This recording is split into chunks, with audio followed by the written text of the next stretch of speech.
네, 여름에서 가을로 넘어가는 요즘 같은 환절기에는 재채기와 콧물 등의 증상을 호소하는 비염 환자들이 상당히 많습니다.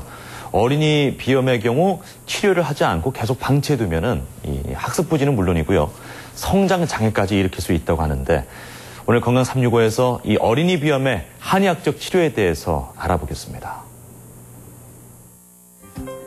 최근 코의 증상을 호소하는 아이들이 늘어나 가족들의 걱정이 이만저만이 아닙니다. 노란 코가 굉장히 많이 나왔고요. 또 막히고 이제 코맹맹이 소리도 많이 나고요. 밤에 잘 때 코를 심하게 골았고, 또 코가 찍찍하니까 코에 손을 대니까 코피가 터지고 되게 고생을 많이 했어요. 보통 비염이라고 하면 알레르기성 비염을 말씀하시는데요. 알레르기성 비염은 특정한 물질이나 환경에 민감하게 반응을 나타내게 됩니다. 그래서 콧물, 재채기, 코막힘 등의 증상을 나타내는데요.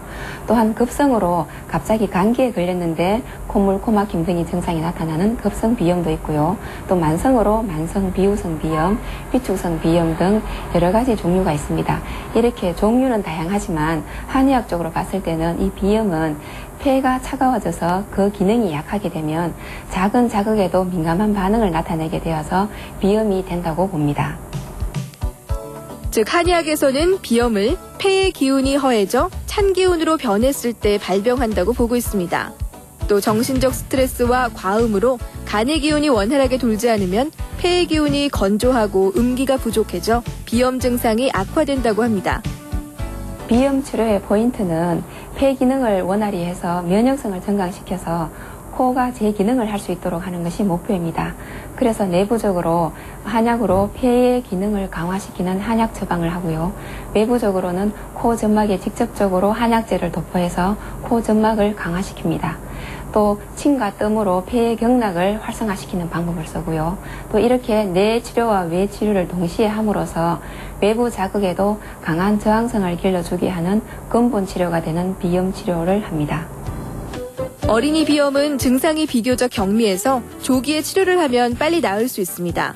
하지만 치료를 미루고 방치해두면 집중력이 떨어져 학습장애를 일으키고 숙면이 힘들어져서 어린이 성장에도 부정적인 영향을 줄 수 있습니다.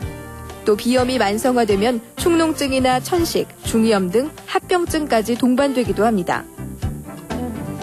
건강보험공단의 조사에 따르면 지난 2005년 당시 98만 명이었던 만성 비염 환자 수가 3년 만에 무려 3만 1,000명이나 증가했다고 밝히기도 했는데요. 갈수록 늘어나는 비염 환자. 하지만 간단한 생활수칙만 지키면 예방할 수도 있습니다. 네, 코감기에 걸리게 되면 비염이 되고, 비염이 되면 중이염, 축농증 등의 증상이 나타납니다. 그래서 초기에 감기 관리가 상당히 중요합니다. 또한 규칙적인 운동으로 기초 체력과 저항성을 길러주는 것이 중요하고요. 또 인스턴트 음식이나 밀가루 음식, 찬 음식을 삼가하는 것이 좋습니다. 또한 체온이 내려가지 않도록 조심하셔야 하고요. 또 목욕 후나 머리를 감은 후에는 최대한 물기를 빨리 말려주셔야 합니다.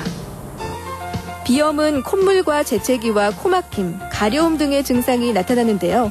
감기 초기 증상과 비슷해 적절한 치료 시기를 놓치기가 쉽습니다.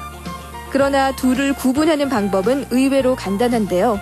만약 온몸이 떨리거나 욱신욱신 쑤시고 눈 주변이 가려운 전신 증상이 없이 코 증상만 나타난다면 비염일 가능성이 높습니다. 평소에 코가 막히고 답답하다고 항히스타민제나 스테로이드제를 과다 복용하게 되면 오히려 혈관이 수축해서 비염 증상이 악화될 수도 있다고 합니다.